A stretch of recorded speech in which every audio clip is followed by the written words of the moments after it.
Hindenburg research કંપનીનો માલિક હતો. એણે એવી જાહેરાત કરી કે હવે એ આ કંપની બંધ કરવા માટે જઈ રહ્યો છે.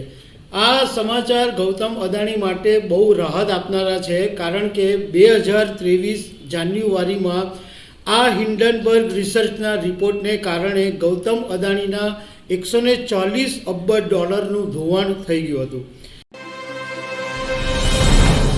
નમસ્કાર.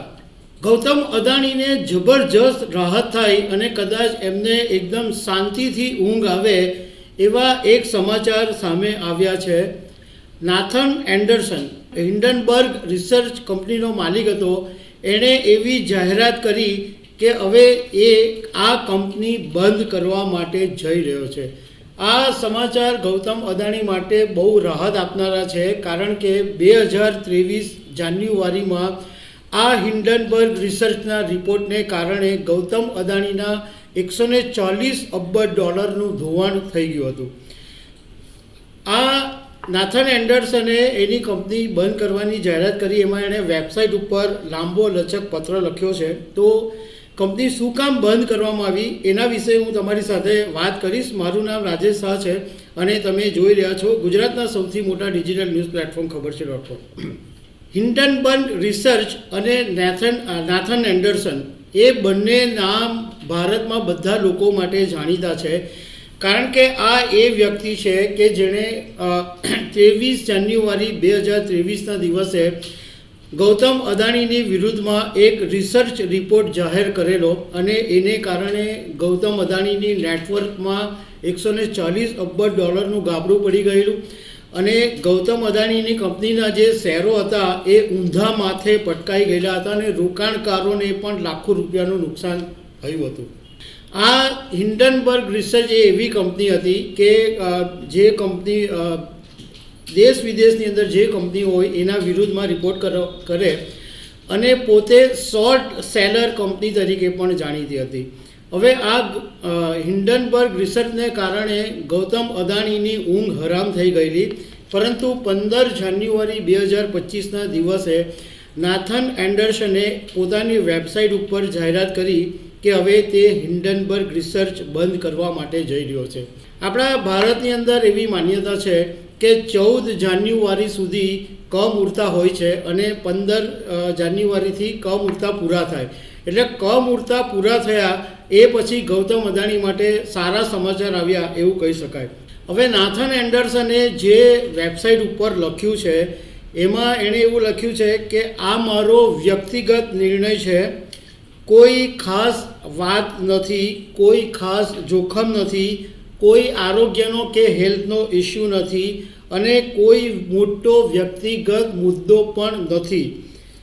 હવે આની અંદર મહત્ત્વની વાત એ છે કે એન્ડરસનનું સ્ટેટમેન્ટ એવા સમયે આવ્યું કે હજુ થોડાક દિવસ પહેલાં રિપબ્લિકન કોંગ્રેસમેન કે જે હાઉસ જ્યુડિશરી કમિટીનો એક ભાગ છે, તેમણે જસ્ટિસ વિભાગને એવી માંગણી કરી હતી કે અદાણી ગ્રુપની સાથે જોડાયેલા ઇન્વેસ્ટિગેશનના તમામ દસ્તાવેજો સાચવીને રાખવા. એ પછી આ નાથન એન્ડરસનનું સ્ટેટમેન્ટ આવ્યું છે કે એ કંપની બંધ કરવા માટે જઈ રહ્યો છે. આ પહેલાં નાથન એન્ડરસને એક ઇન્ટરવ્યૂ આપેલો હતો. એની અંદર એમ કીધું હતું કે મારા ઘણા બધા મિત્રો સ્વજનો મને ઘણી બધી વખત સલાહ આપતા હતા કે ત્યારે તારી વ્યક્તિગત લાઈફ પણ જીવવી જોઈએ, પણ એ વખતે મેં એમની વાત સાંભળી નહોતી, એટલે એમને હું દિલગીરી વ્યક્ત કરું છું. પણ હવે લાંબા સમય પછી મને હવે સમજાયું છે કે મારે પણ વ્યક્તિગત જિંદગી જીવવાની જરૂર છે, મને આરામની જરૂર છે. અને એણે એમ કીધું કે આ હિન્ડનબર્ગ રિસર્ચ કંપની બંધ કરીને હું ટ્રાવેલિંગ કરવાનો છું, મારી મંગેતર બાળકોની સાથે હું ક્વોલિટી ટાઈમ પસાર કરવાનો છું, કારણ કે આટલી જિંદગીની અંદર મેં મારી જિંદગીની સુરક્ષા થઈ શકે એટલી પૂરતી સંપત્તિ તો એકઠી કરી જ દીધી છે. આ ઇન્ટરવ્યૂની અંદર એન્ડરસને એક એવો સંકેત આપ્યો હતો કે એ ભવિષ્યની અંદર ઇન્ડેક્સ ફંડ અને લો સ્ટ્રેસમાં રોકાણ તરફ જઈ શકે છે એવું એને ઇનડાયરેક્ટલી સંકેત આપ્યો હતો.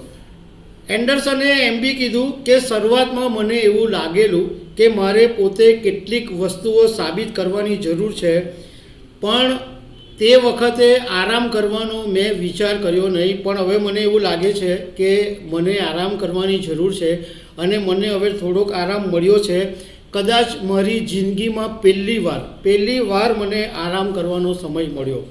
હવે આ નાથન એન્ડરસન જે હિન્ડનબર્ગ રિસર્ચ કંપનીનો માલિક છે, એણે 24 જાન્યુઆરી 2023ના દિવસે ગૌતમ અદાણીના રિપોર્ટ બહાર પાડેલો અને એ પછી ઓગસ્ટ 2024ની અંદર સેબીના ચેરમેન માધવી પુરીના વિશે પણ એક રિપોર્ટ બહાર પાડેલો અને સપ્ટેમ્બર 2024ની અંદર ગૌતમ અદાણી વિશે ફરીથી એક એવો રિપોર્ટ બહાર પાડેલો કે જે ગૌતમ અદાણીને નુકસાન કરે એવો હતો. મતલબમાં ગૌતમ અદાણીની જે લાઈફને આખી ભ્રમણ કરી નાખેલી એ હિન્ડનબર્ગ હવે કંપની બંધ કરી રહ્યો છે, જે ગૌતમ અદાણી માટે તો રાહતનું વાત રહેશે જ, પરંતુ જે ઉદ્યોગકારો ટેન્શનમાં હશે કે હિન્ડનબર્ગ હવે અમારું પર કંઈ રિપોર્ટ જાહેર નહીં કરી દે, એ બધા લોકોને પણ અત્યારે શાંતિ થઈ ગઈ છે. તો દર્શક મિત્રો, આવી અનેક વાતો સાથે અમે તમને મળતા રહીશું. Thank you very much.